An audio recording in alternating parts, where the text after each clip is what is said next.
Terima kasih sudah klik video ini. Pastikan sahabat sudah subscribe agar mendapatkan notifikasi video terbaru dari Dr. Yan Daily.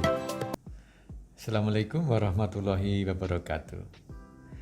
Sahabat, bertemu kembali dengan saya, Dr. Yan. Ibu Nova Pitra menanyakan, Dok, izin bertanya, apakah USG transv, maksudnya transvagina, hasilnya lebih bagus untuk melihat organ di dalam rahim atau mulut rahim?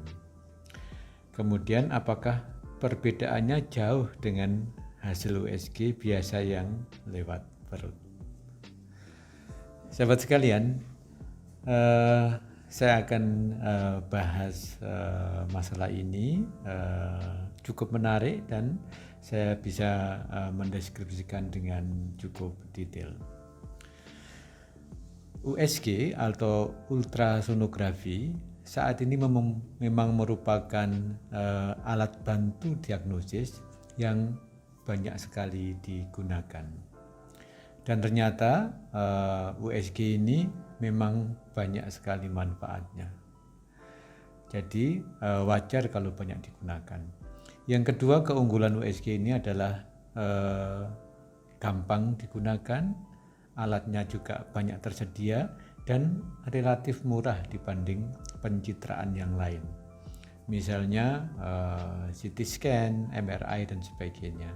Karena di sisi lain kalau seorang yang diperiksa dengan USG dan sonografernya atau dokternya itu mempunyai kompetensi yang baik, akurasinya baik sekali.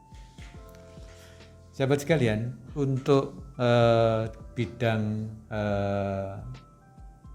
obstetri dan ginekologi atau bidang kebidanan dan kandungan memang dikenal menggunakan 3 macam pendekatan sonografi atau USG. Yang pertama adalah USG transabdominal, yang kedua adalah transvaginal, dan yang terakhir walaupun jarang tapi kita juga bisa menggunakan adalah transrektal. Saya jelaskan dulu satu persatu. USG transabdominal adalah USG di mana probe-nya, nanti saya tunjukkan gambar apa yang disebut probe, itu ditempelkan di dalam pada dinding perut seorang wanita, misalnya ini organ reproduksi, dan pencitraannya tampak di layar mesin sonografinya, USG-nya. Kemudian kalau USG transvaginal, bentuk probe-nya memang berbeda. Jadi seperti batang begitu, cukup panjang, nanti saya tunjukkan gambarnya, dan dia memang dimasukkan ke dalam vagina dan pencitraannya akan menampilkan gambar yang berbeda dengan USG transabdominal. Nanti saya tunjukkan juga komparasinya. Nah, pada kasus tertentu ketika misalnya tidak cukup akurat menggunakan transabdominal dan tidak bisa menggunakan transvaginal, misalnya masih gadis belum bisa lewat transvaginal, maka kita menggunakan transrektal. Jadi probe USG-nya itu dimasukkan lewat jalan untuk pup, lewat anus. Dan ini pencitraannya, gambarnya juga berbeda. Nah, kembali ke pertanyaan, apakah berbeda jauh? Apakah memang transvaginal lebih baik atau lebih akurat? Nah, ini jawabannya adalah tergantung apa yang diperiksa. Jadi sahabat sekalian, ketika kita melakukan pemeriksaan sonografi, tentunya tujuannya bisa berbeda-beda. Misalnya begini, kalau untuk memeriksa apakah itu janin yang sudah besar, kemudian tumor atau kista atau miom yang sudah besar, maka pemeriksaan pilihan pertamanya adalah USG transabdominal lewat dinding perut. hanya dengan cara ditambahkan atau diisi kandung kencingnya sehingga terbentuk namanya acoustic window. Jadi gambaran yang kalau di USG warnanya hitam, sehingga gelombang sonografi itu bisa menembus cairan di dalam kandung kencing, kemudian mengenai organ yang dicari dan dipantulkan kembali ke dalam probe-nya dan timbul pencitraan dari organ yang diperiksa. Sehingga pada sasaran atau tujuan USG untuk kelainan patologis atau kehamilan yang cukup besar, maka pilihannya adalah USG trans abdominal dan akurasinya juga baik. Kemudian, kapan dilakukan USG transvaginal? Nah, ini adalah ada tahapannya. Ketika pada pemeriksaan awal, memang kita disarankan menggunakan transabdominal. Namun, ketika kita memerlukan detail yang lebih khusus, maka dilanjutkan dengan transvaginal. Misalnya begini, ada kehamilan muda, masih telat 4 minggu, sudah dites kehamilan positif, di USG lewat transabdominal tidak kelihatan karena dinding perutnya tebal atau kandung kencingnya nggak terisi penuh. Ini hamil enggak ya? Kok kantong kanannya tidak kelihatan? Maka pemeriksaannya adalah menggunakan transvaginal. Kenapa lebih akurat? Karena langsung mendekati rahimnya. Jadi tidak melalui organ yang lain. Contoh lain lagi misalnya gini. Pada seseorang yang menikah, tidak hamil-hamil nih. Kenapa? Penyebabnya. Kemudian di USG lewat transabdominal nggak jelas. Ini ada miom kah? Apakah ada adenomiosis? Atau di indung telurnya ada PCO, polycystic ovary dan sebagainya.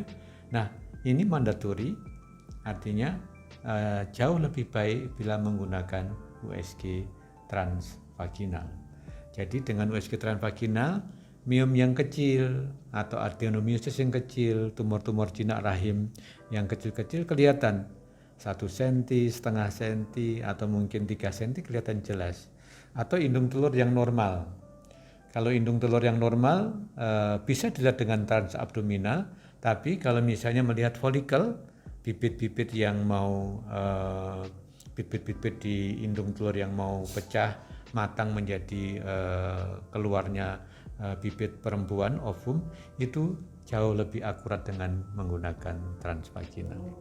Sehingga sahabat, penggunaan USG transvaginal itu apabila memang pada kasus-kasus di mana sesuatu yang kita cari itu, apakah misalnya buah kehamilan, atau misalnya indung telur, atau tuba yang melebar dan sebagainya yang masih kecil. Nah, itu lebih akurat menggunakan transvaginal. Dan yang terakhir mungkin tadi yang saya sampaikan, kapan menggunakan transrektal, kalau kita pengen melihat detail tapi masih nona, masih 14 tahun belum pernah berhubungan seksual, kita kan tidak bisa transvaginal, sehingga kita menggunakan transrektal. Sahabat sekalian, satu hal yang ingin saya bagikan atau saya sharekan adalah bahwa ultrasonografi itu mempunyai sifat yang sedikit berbeda dengan pemeriksaan pencitraan atau imaging yang lain. Saya kasih contoh begini. Kalau kita misalnya foto ronsen, orangnya cukup diam, tarik nafas, kemudian track, kita dapatkan gambarnya. Kemudian kalau misalnya kita mau CT scan atau MRI, kita diposisikan pada alatnya, kemudian alatnya diaktifkan dan kita dapat pencitraan. Artinya gambar itu relatif sama karena tidak tergantung dari pergerakan dari alatnya. Artinya begini, beda dengan sonografi. Kalau dengan sonografi, alat yang dipegang itu yang disebut probe itu, kita sedikit aja berubah, angle-nya berubah, kalau transvagina kedalamannya berubah, maka hasil imaging-nya, pencitraannya berubah. Sehingga di dalam sonografi dikenal bahwa USG adalah pemeriksaan operator dependent. Artinya apa? Akurasi tidaknya, ketemu tidaknya suatu hal yang dicari. Kemudian bagaimana mendeskripsikan temuan itu tergantung operatornya. Artinya kapasitas, knowledge, skill dan sebagainya dari operator atau sonografernya. Nah, ini yang sedikit berbeda dengan pencitraan lain. Yang kedua adalah ketika saya diskusi dengan mahasiswa saya selalu menyarankan bahwa ayo berlatih, sering melihat dan sebagainya. Karena sonografi ini very practical. Artinya apa? Semakin banyak melakukan, semakin banyak melihat, maka akurasinya akan bertambah. Jadi memang demikian pola. Mungkin di bidang lain juga seperti itu, tapi ini penting sekali untuk sonografi. Kemudian yang lain lagi yang kadang-kadang harus dipahami, juga termasuk masyarakat pahami, bahwa ultrasonografi adalah sebenarnya live examination. Artinya pemeriksaan yang bersifat live. Artinya yang bisa melakukan interpretasi adalah yang memeriksa. Jadi sambil digerakkan, sambil digeser, maju, mundur, tangensial kanan kiri dan sebagainya, termasuk diatur